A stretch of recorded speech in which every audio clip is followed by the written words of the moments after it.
Today on episode number 312 of the Teaching in Higher Ed podcast, David White joins me to discuss digital visitors and residents. Produced by Innovate Learning, maximizing human potential. Hello and welcome to this episode of Teaching in Higher Ed.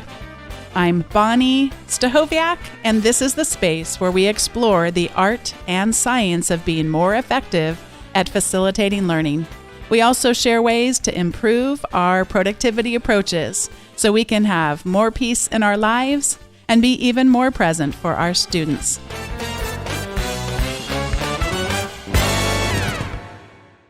David White is the head of digital learning at the University of the Arts, London. He researches online learning practices in both informal and formal contexts. David has led and been an expert consultant on numerous studies around the use of technology for learning in the UK higher education sector and is the originator of the visitors and residents paradigm, which describes how individuals engage with the web. Dave, welcome to Teaching in Higher Ed. Thank you. It's good to be here. It is rather surreal to be speaking with you. I've seen your wonderful videos, which I'll be linking to in the show notes today. And I'd actually like to share about my experience showing your videos in one of my classes. Okay, yeah, excellent.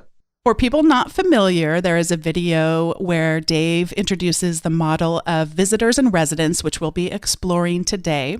And since you can't see it, you have to picture it's really, really well produced. And at various times he's swinging on a swing and he's fixing a bike, or at least tinkering with a bike. Were you trying to fix it there? Yes. Well, I don't know. That was my bike. Hey, there's real authenticity there. When I began this class, it's a leadership and technology class. I have just found there's so much anxiety about it. And sometimes candidly, Dave, there's some anger, not wanting to take a class about technology, not wanting to face their fears that they have. There's so much of a thing around. I will often see people who are feeling very apprehensive. I'm too old for this stuff. I can't learn this stuff. There's a lot of fixed mindset. And so I often will introduce your model very early on to try to overcome some of that. But so it's a 7-minute video, and then I also have them watch a longer version where you go into this mapping exercise, which I know we'll talk about. But anyway, so they really get to know you a little bit, and it cracks me up because this most recent time that I had them watch it before they came in person with me, they were describing their feelings watching you, and it made me laugh so hard because one of them was talking about you getting back on the swing, and they're like, "Get off that swing, brother!" And it was and it was just so delightful that we could explore this mindset that so many of us have. And it really depresses me sometimes because these people are educators. And when they look, and I can hold up a mirror and you help us hold that mirror up, a lot of us have bought into this myth that we either have it or we don't. We either, this elusive thing called technology, it's a mystery to us, and either we have it or we don't. Tell me about what your early memories are with watching people or your first early observations around this model, which we should say was originally coined by Prensky. So talk a little bit about Mark Prensky and how you first came into all of this. Yeah, so Mark Prensky came up with the idea of digital natives and digital immigrants around about the year 2000.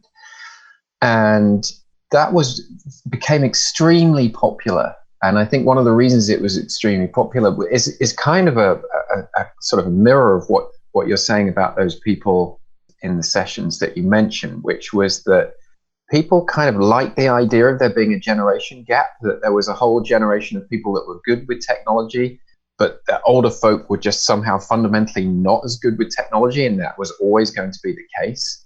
And quite a long time, about a decade ago, I did a relatively simple piece of research where I went around and interviewed face-to-face, generally, students that had taken our online distance courses, fully online distance courses through the University of Oxford. And through those interviews, I found that the people that were kind of into things like Facebook and social media weren't necessarily into them because they were super high tech and super skilled with technology. They were into them because they could see the relevance for their lives. They had a motivation to engage. It was a way that they enjoyed connecting with people. And similarly, the people who weren't into those technologies, who said, oh, I think Facebook's ridiculous, or, back in the day, people would say, oh, it's just for narcissists parading in front of a whole bunch of strangers. The reason they weren't into that mode of technology wasn't because they were too stupid to do it. It was because they couldn't see the reason why they'd need to. And so this is where I kind of came up with colleagues, a kind of response to Prensky's natives and immigrants idea, which was based around motivation to engage rather than a kind of essentialized generational difference. And it was based not on your skill with technology. So a really good example is, what I find is if somebody's grandchildren move from the UK to Australia, then those grandparents suddenly get really good at using Skype because they've got a motivation to do it. And suddenly a lot of those technical barriers, they seem to get past, or they ask for help with, or whatever it might be. So fundamentally for me, it's about motivation to engage. And so I came up with this continuum that at the one end had this idea of visiting the web and just getting jobs done. And at the other end had the idea of residing, being resident on the web, living out part of your life online. And, a whole kind of sliding scale in between, which just seemed like a more constructive and more positive way of thinking about how we relate to the network, how we connect with each other. I have found it to be such a relief when people learn about it, because it does help overcome some of those myths, but also just to have a different language that doesn't involve, like you said, a commentary on one's intelligence or one's skill. There seems to be so much shame in the other model. I'd also like us to look a little bit too about the other end of it. So on one hand, you might have people who are of the older generations like myself and saying, we can't do this stuff. There's some kind of a lock on it. But then you also have the assumption that today's younger generations have it already. Would you speak a bit about your experience in assessing whether or not our younger people are just somehow naturally skilled at these digital literacies?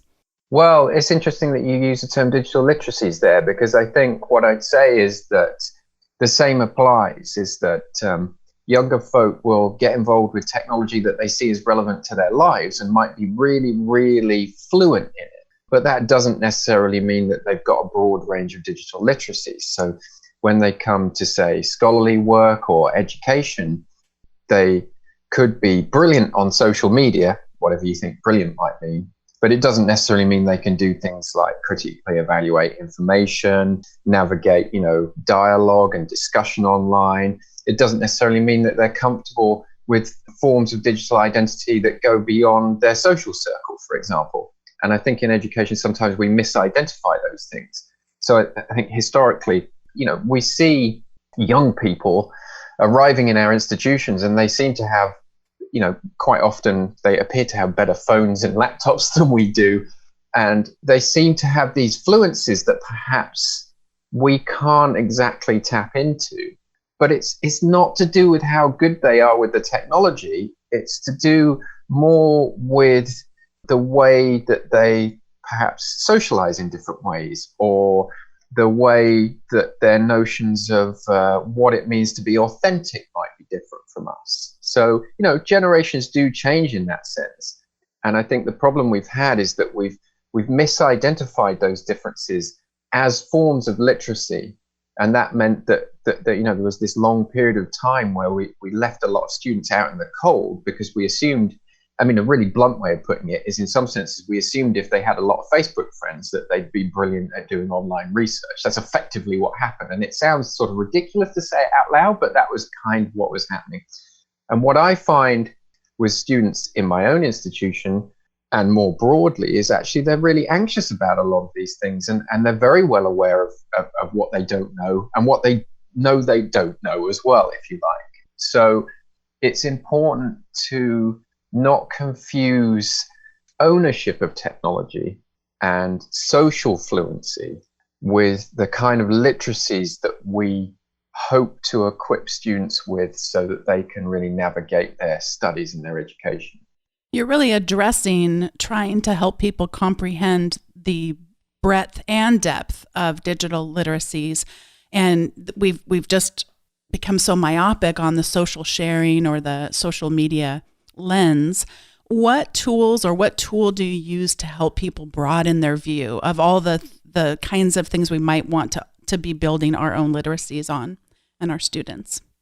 Yeah, so this is where I developed the visitor and residence mapping sort of process or activity, which is a really simple activity. I'm sure you'll put links in to point people at it. It's something that anybody can do with their students, or you can do it with fellow members of staff.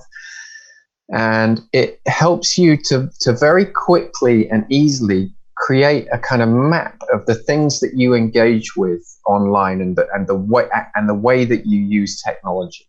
And it's got the visitor and residence continuum horizontally, and the vertical axis goes normally from personal to institutional, or for students it might go from personal to their course, because context becomes really important. And what you end up with is a map with lots of different squares on, with sort of names of different technologies in it. And it just helps you to kind of visualize the way that you engage online kind of across the park. And you can start to see patterns in it. I think one of the most interesting things that almost always comes out of it for me, because it's generally a paper-based exercise, although some people do it online as well. But one of the things that comes out of it is that people look at each other's maps and they see the same technology mapped to different parts of the map, because what's happening is different people are engaging with the same technology in different ways. And the reason for this is that what's important is our practice in those technologies, the way that we use those technologies, our expectations of what we're trying to achieve when we engage with those technologies actually is the deciding factor on where it goes on the map. So for example, Facebook can end up almost anywhere on people's maps. And then you get these really interesting discussions arising where people go, well, why have you put that there? And they'll go, well, because obviously this is for this. And you go, well, I don't think it's for that. I think it's for this. And then people really start to talk about how they go about using the digital environment and why they use things in certain ways. And all of that just comes out into the room, and you can have a really, really useful discussion, because the map kind of creates a sort of vehicle or an object for people to talk around. I always say that the conversation that the map encourages is almost more important than the map itself. It's very, very difficult to start a conversation by saying, let's talk about digital, because people just freeze because it's too big. Nobody really knows what it means. Everything stops, or everybody talks at cross purposes. But with the maps, it's just enough of a kind of shared territory, if you like, for all of these stories to appear in the room. I mean, a really great one's Wikipedia. Some people will map Wikipedia, some people won't. In any educational setting, that always starts off a really, really interesting discussion about, almost like the philosophy of people's approach to teaching and learning. So things like that start to happen when people do the mapping process. And I think that I've certainly found that useful in my work, and I know other people use it as well. Well, and Wikipedia is an interesting example too, because of, and I know you know this, but people listening may not realize the extent to which some people are using Wikipedia in their pedagogy. So having students actually become editors on Wikipedia and contributing to the dialogue and editing of posts up there. The one that I can think of most recently is a effort to better document the history of women in STEM fields, and that being a big initiative. And so a lot of people don't think about the participatory nature of Wikipedia. They see it more as, in your model, being visitors and going and looking things up. Yeah, absolutely. And that can happen with other platforms as well. YouTube would be a good example. So you might contribute through comments, you might contribute through posting videos. Things like Twitter and different forms of social media are really interesting from that point of view as well. I know a lot of students will do what I call elegant lurking, which is where they will join something like Twitter or Instagram, and they'll connect to people that they see as relevant to their studies and that they're just interested in. And they'll really engage with what's going on, but they won't necessarily post or say anything. So in that sense, they're going to be mapping Twitter to the visitor end of the continuum, right? Whereas other students might get into those environments and get the confidence to start contributing to that dialogue, into that discourse within that field, within that network. And so they're going to be mapping Twitter to more of the resident end of the continuum. So I think your point's a really important one about highlighting that there are these participatory opportunities, and that there are large portions of the web that we engage in where there is that opportunity to have a voice and develop a voice. And for me, that's a large part of what the process of education is about developing that voice. And as educators, kind of scaffolding students to the point where they feel confident in expressing themselves and getting involved in those conversations. You used the word confidence. And one of the things that I've noticed if we can release ourselves from the binary way of viewing digital literacies of immigrants and natives, and if we can transition into residents and visitors, I just see there being so much less shame there. We can just name these things. I use this. I'm a lurker.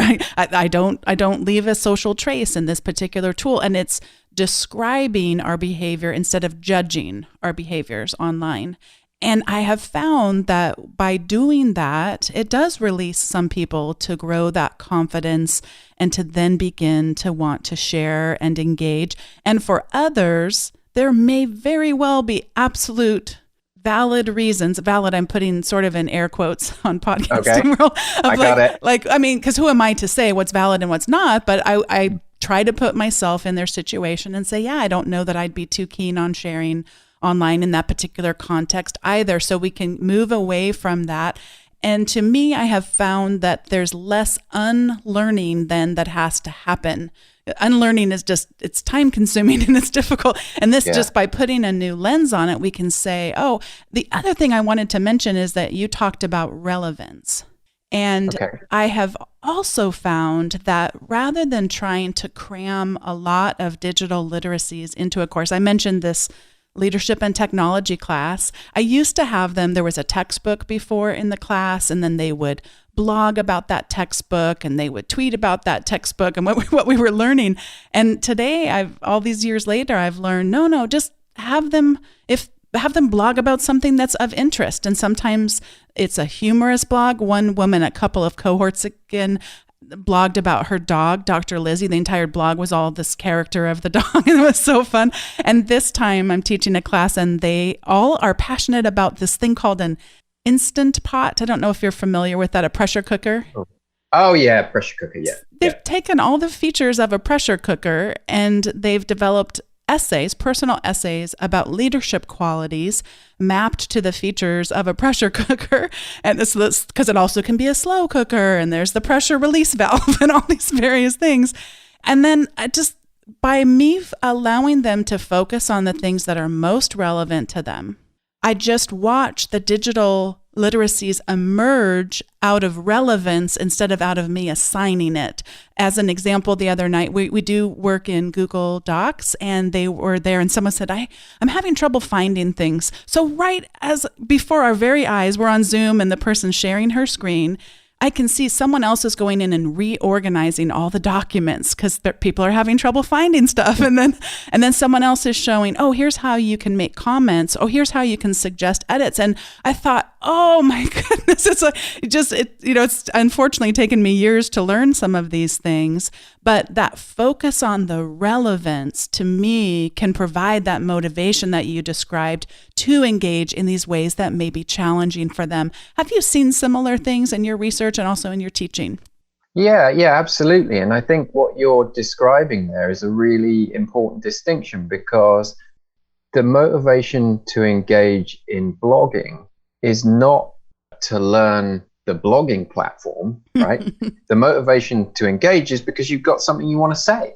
So the practice of blogging is actually the practice of reflective writing that happens to be in a blog. And so often with technology, we accidentally switch those things around. And so, another example would be if you wanted to get into something like Twitter, you could describe to somebody how Twitter functions. You could describe what an @reply was and how to follow someone and what a direct message was.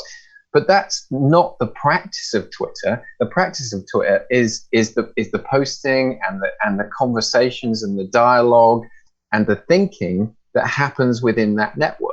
Okay, so the real motivation isn't to learn the platform. The real motivation is in getting excited about the practice that the platform supports. And it sounds like a kind of relatively nuanced difference, but it makes a huge difference. And what you've done with your students there is you switch that around. You've given them a motivation to engage, and suddenly there's, as you say, that relevance. And what happens is they're so motivated to do that reflective and creative writing that learning how to use the blog is really not that big a deal, because you've given it a really, really positive context, which is, I need to know how to get this stuff out there because I want people to read it and I want to connect with other people through it. And I think that's very powerful. And it's spotting that difference that I'm describing, twisting it around, and then finding ways to teach that take advantage of that, which I think is really, really important. Your example about Wikipedia is the same as well. I mean, once people find that they can contribute to knowledge, that gets a lot of people really excited. Once they find that actually I'm an authentic person in the world, I've got as much right to add to this huge fund of knowledge as anybody else, especially in things that I'm excited and engaged with. And then, actually learning the intricacies of how to edit an article and all of those various sort of rules around how you engage with Wikipedia then becomes almost subordinated to the motivation to get your stuff out there and get involved. I'm becoming so convinced that the two things we should be focusing on at the center of our teaching are helping people to expand our curiosity and also helping them to expand our collective imagination. And I'm wondering if you can kind of fit that into your own work of how you go about helping people expand what's possible and helping them become more curious. So much of the time we sort of have our curiosity deadened in parts of the educational process to reinvigorate that. And of course, the digital flows throughout this.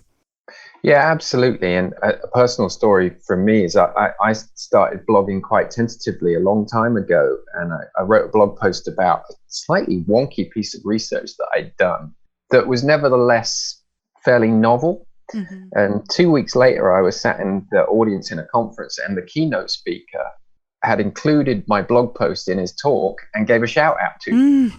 And suddenly everything became so real. My work was part of the fabric of this kind of discipline area. I was like a legitimate participant in an actual thing, right? And so I found that incredibly compelling. So the way I look at it is, as educators, I mean, one of my favorite phrases, I think it comes from George Siemens actually, is that teachers are the arbiter of connections. I really love that phrase. So for me, that's what education is about. It's encouraging people to make connections. And through the digital, we can express the connections we've made as well. So the question in hand for us as educators is, how can we facilitate, nurture, scaffold our students to the point at which they're prepared to talk about the connections they're making? And by talk about, that might mean posting in social media, might be writing a blog, it might be making a video, it might be talking in the room, okay? But how can we encourage people to get those thoughts out into the room and start to become part of the kind of dialogue and the back and forth of what's going on? Because that's where it gets really exciting, and that's where people get genuinely inspired, I think. We've looked at your model of residents and visitors. You also spoke about context being important between the personal and the professional. Would you give a few more examples of that importance of context, the personal and professional, and what you've seen as you've witnessed other people drawing their maps? And of course, I'm sure you've drawn multiple versions of your own. Yeah, absolutely. I think the key thing that I found through that idea of introducing context was that a set of practices or literacies that exist in one context don't necessarily easily translate over to another context.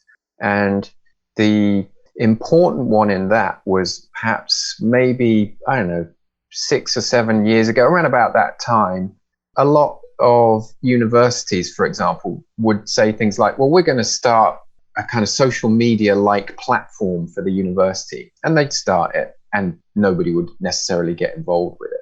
And it's because students didn't want to translate that very social practice of being in social media into an institutional space. When it went from the social to the institutional, it kind of killed it on the way across, if you see what I mean. Mm-hmm. And so we have to be very, very sensitive to that. And I think in some ways, it's a sort of misreading of that situation that has perpetuated the digital natives and digital immigrants idea. Because it's easy for us to say, well, the students seem very, very comfortable just talking about anything in social media. So what we're going to do as part of this class is we're going to get them to all sign up for this social media platform. And then we're going to have a great big chat about something to do with the course. And it doesn't work, or it's very difficult to make it work. And a lot of it's to do with identity. You can't go too far wrong coming back to identity. It's because the students are confident in their own personal identity and within their own personal social networks, but they're not necessarily confident in their scholarly or educational identity, and they don't necessarily have those kind of connections with their kind of fellow students in the same way. They haven't built them up in the same way. And so perhaps the trust isn't there. And it's it's the same as it's always been in that sense. Nobody necessarily wants to talk first in case they look stupid, for example. And so that's why it's really, really important just to cross-check the context before sort of attempting an approach to teaching and learning, because the practices, as I say, don't necessarily kind of copy and paste from one context to another. As this model has gone out into the world, I'm curious what have been some surprises for you where someone else, as they referenced your work, helped you put even a new lens on it you hadn't seen was there before, or just a surprise of how people have used the tool, or a surprise at seeing some people's maps as they share them with people on various social media?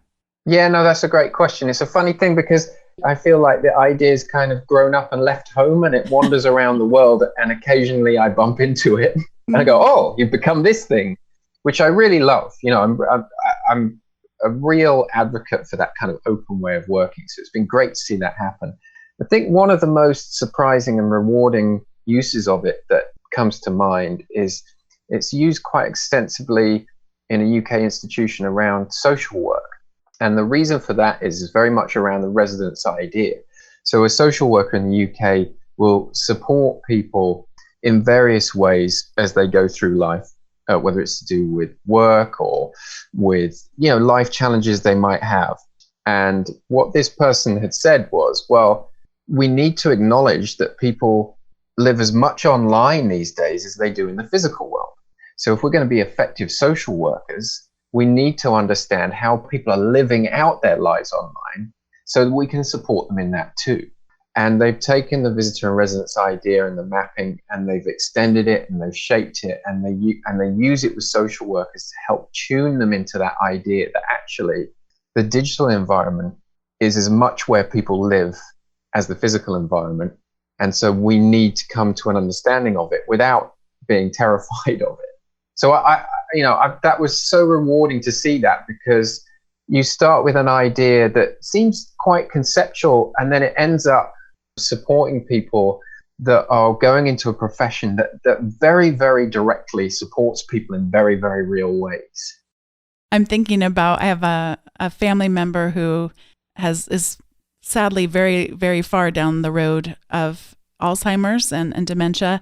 But earlier in the road, just even trying to find a telephone that she would be able to operate if she needed to reach someone is really quite a challenge. And I'm imagining all of these ways that we can help people if we think about putting the lens on. And I'm also contrasting that with a story someone in my current class shared about the way she was on her map. FaceTime was on her map.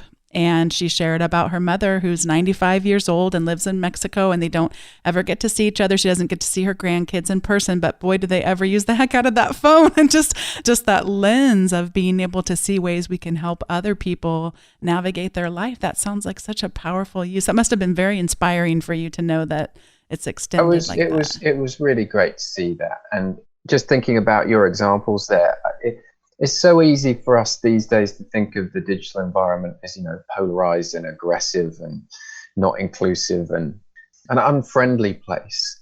But what's actually happened is we've become so normalized to the ways that we engage online that are sort of part of the direct fabric of our lives and that are really positive. We've become so normalized to them that we sort of forget they exist. That's why it's so great to hear about that FaceTime example, because would that have come out into the room as a practice unless you had done the mapping process? Because it's just part of somebody's lives. It's interesting to me to keep an eye on the things that people don't map because they've kind of forgotten that they do them. Quite often people won't map Google search. Quite often people won't map Netflix. It's partly because they kind of forget it's the internet and online.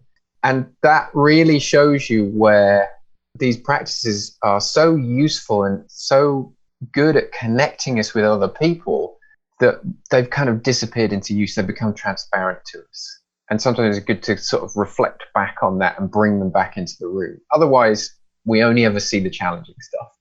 An example of that in my own life is I had never mapped podcasting on my map. And of course, that's kind of ironic, isn't it? My husband has a podcast. I have a podcast. We also listen to podcasts pretty much every single day for at least an hour every single day, but yet not on the map because it's so close. I can't see it. Yeah. And I think if you're in a room full of people mapping, then what a really fun thing that happens is that people will do the initial version of their map and then I'll start talking about something else. And you can see people as I'm talking or as people are looking at each other's maps just sneakily, you can see them go, oh yeah, that. And they'll add another thing to it. And then they'll add another thing to it. And by the end of the session, there's about twice as much on it as at that point halfway through where they thought they'd finished. Because yeah, we're so close to this stuff. Often we can't reflect on it. And the mapping and the visitor resonance idea just helps give us just enough sort of a distance and a perspective to help us think about it. This is the time in the show where we each get to share our recommendations, and mine are actually both things that you had shared with me. So I'm going to need your help, actually, because I want to hear about this first one, the Digital Creative Attributes Framework. I went to it after you shared it with me and was completely enthralled with the use. It reminded me of the Ireland digital literacies. I'll link to that too in the show notes just so people can know what I'm talking about. It looks like a subway map, and I find it a helpful way of showing the wide expanse of digital literacies and the different ways you might travel to communicate or to collaborate, etc. So it reminded me a little bit of that, but of course, this is different. So would you talk a bit about the background, how it came into being, and how we might use it as educators? Yeah, absolutely. Well, at my institution, the University of the Arts London, we developed this creative attributes framework, which is like a version of a kind of graduate attributes framework, but with a creative twist. So these are the attributes that we are keen that students develop throughout their course, which might not be captured through the fact that they've been awarded a degree or standard sort of forms of assessment. So it's got things like proactivity, agility, resilience, these sort of words in it. And what we did was we added digital practices to each of those 9 areas in that creative attributes framework. So what you've got there is a list of digital practices, which if you look at them, they don't ever mention a specific technology. So there's examples are, seeking out and using appropriate digital technologies, or becoming sort of an active part of an online community or network, or critically evaluating sources, or being able to respond constructively to comments that you might get online, these kind of things. And I think it's really helped us at my institution to think about how we can design curriculum that it'll be working in a particular discipline area, but also if that curriculum involves different forms of digital engagement and digital technologies, maybe digital collaboration, then we can talk to the students about the practices, about these digital creative attribute practices that they might be developing as part of doing what they're doing. So you could say that developing these practices is fundamental to navigating your way through a piece of curriculum. You could say developing these digital creative attributes is a kind of side effect of sincerely engaging in a piece of curriculum. But the point is that they give us this kind of shared language around digital, which really helps us to design the way that we teach, and also a really useful point to be able to talk around with students and with staff as well. So I think they've helped in that regard. Certainly at my institution, they're out there online. They're available for anybody to use if you wanted to incorporate them into your work as well. I realize my next question is rather myopic, but I can't resist before I go on to my next recommendation. Okay. Would you describe, this is within the digital creative attributes framework, I really appreciated your distinction between digital tools and digital spaces. I think that might be helpful for listeners. Would you describe how you distinguish those two things from one another? Okay, yeah. So this resonates back with the visitor and residence idea again, which is that, sometimes when we're engaging with digital technologies, we're doing it as if that digital technology was a tool. And so by tool, I mean, it's something that will help you get a specific task done. So it's quite instrumental. So you probably decided what you want to achieve. So here's a really simple example. I want to find a piece of information. I'm going to go to search. I'm going to type it in. I'm going to find it. Okay. So that's a good example of approaching the web, if you like, in that kind of tool mindset. Whereas a digital space is anything where people are co-present with each other. So your motivation to go online is like a resident motivation. So you're going online to be co-present with people, to express yourself, to connect with other people. So the obvious example of that is social media. Although it doesn't have to be. Some people would use email that way as well. Some people use email really socially. Some people use email as a tool. A good example of the difference or where the difference can occur, I find, is in something like Google Docs. Mm-hmm. So if I'm working on a Google Doc on my own, it's a tool. It's a word processor. But if a second person or a third person appears and starts co-editing that document with me, then suddenly it becomes a place. It's a location where we're writing. And how I feel about what I'm doing and how I feel kind of, in some senses, in the same space as those people is what shifts for me. And it is a really big change. I think you can feel it, you can feel that moment where something moves from a tool to a space. And I think it's really important to make that distinction, because a lot of what our students are doing is navigating online spaces. And it's really helpful to think about that side of it. If we only think of the digital as a massive, great big untidy toolbox, I think we miss a lot of opportunities. And also we miss where we need to equip our students with certain literacies and attributes, as the kind of things that are in the digital creative attributes framework. I treasure those times when I've seen the cognition of what's possible when you transition from a tool over to a space. And that's really fun to see. And I also realize for some people, it's kind of a little disconcerting at first. Like, I'm not used to this. This is very outside of what I'm typically comfortable working in. But then when they see the potential, it's really fun. And I feel like I just recently got to witness that in the last week, and it's so great. And it's worth saying as well that, generally speaking, education is something that we do in private, mm-hmm. or on our own or separately. I mean, even if we're in a lecture theatre together, somehow we're engaging with it separately. And so this idea of being in these spaces, being co-present and working like collaboratively or communally, that's a huge change. It's a huge change for a lot of people who are teaching, and it's a huge change for a lot of students as well. I especially find this for students that are perhaps coming out of the UK school system and into UK universities. that it's worth remembering that that's a massive sort of shift in mode. Even though we recognize it as something really positive, yeah, it can be almost shocking for people to suddenly find themselves in that situation. And that's where teaching comes in. Yeah. And even good changes can still be stressful. Not all stress is bad. And so just to recognize the stress inherent in that. Yeah, absolutely. And, yeah. The second thing I'd like to recommend, I'll just mention quickly, I hope people will go over to your blog post called Explicit Education. Again, I'll link to that in the show notes and in the recommendations.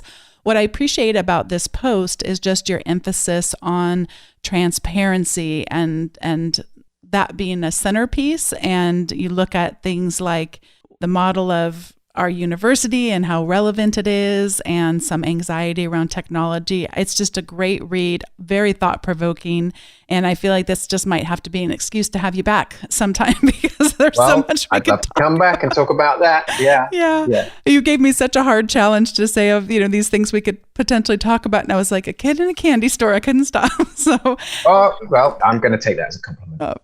Very much so. All right, I'm going to pass it over to you, Dave, for your recommendations. Okay, so in a complete contrast, my recommendation, which really I've just picked up and I'm about 150 pages into, is a book called The Age of Surveillance Capitalism, and it's by Shoshana Zuboff. I hope I'm pronouncing that correctly. And the reason that I'm recommending it is because, it's a book that explains in some detail, but in a very engaging style, how the game's changed, how the rules have shifted, and how, the big corporations like Google, Facebook, to a certain extent Apple, are interested in us because they want to gather what Zuboff calls behavioral surplus, which is essentially gather enough data on us so they can predict what we might like, what our actions might be in the future, whether we're going to click on certain things, which is a very saleable item.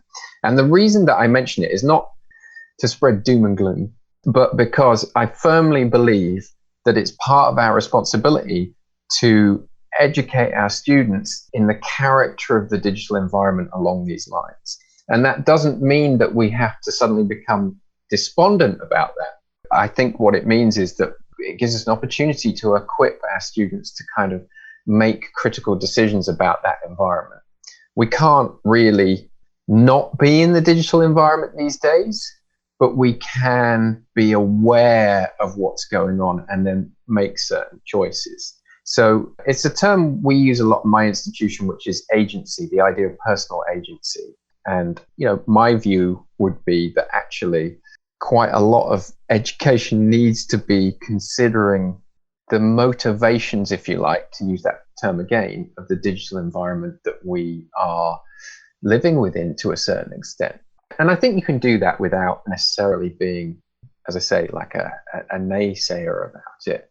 But I don't think it's possible to talk about digital identity, digital literacies, and all of these kind of things without being honest about the nature of that environment that these things take place in. And also, where our students spend a lot of their time, an awful lot of their time, where we spend an awful lot of our time. So that's my recommendation. As I say, I'm just getting into it, but I found it's really equipping me with the language I need to talk about this really difficult subject in a way that's actually very constructive. I'm so glad to hear you mention that one. It's been on my to-read list for too long, and you're motivating me to want to dig it up and move it closer to the top. Dave, it's been such an honor to get to talk to you. I've admired your work for so long and have just taken in everything I could get my hands on as far as what you've had to share. I'm so excited for people to get to hear this episode and also to access in the show notes the links with all the resources that we've talked about today. Thank you so much for your time and just sharing your expertise. Oh, well, thank you for having me on and giving me an opportunity to talk about all this stuff. It's been great. Thanks once again to David White for joining me on today's episode and for all the great information about your residents and visitors model and everything else. I learned so much and it was really an honor to talk with you. And thanks to all of you for listening. If you would like to get the show notes for today's episode, you can go over to teachinginhighered.com. They also are visible in most, if not all, of the podcast players, so you can tap on the links straight from your player. And if you want to not have to remember to go over to access those links, you also are welcome to sign up for the weekly update. That's at teachinginhighered.com/subscribe. Thanks so much for listening, and we'll see you next time on Teaching in Higher Ed.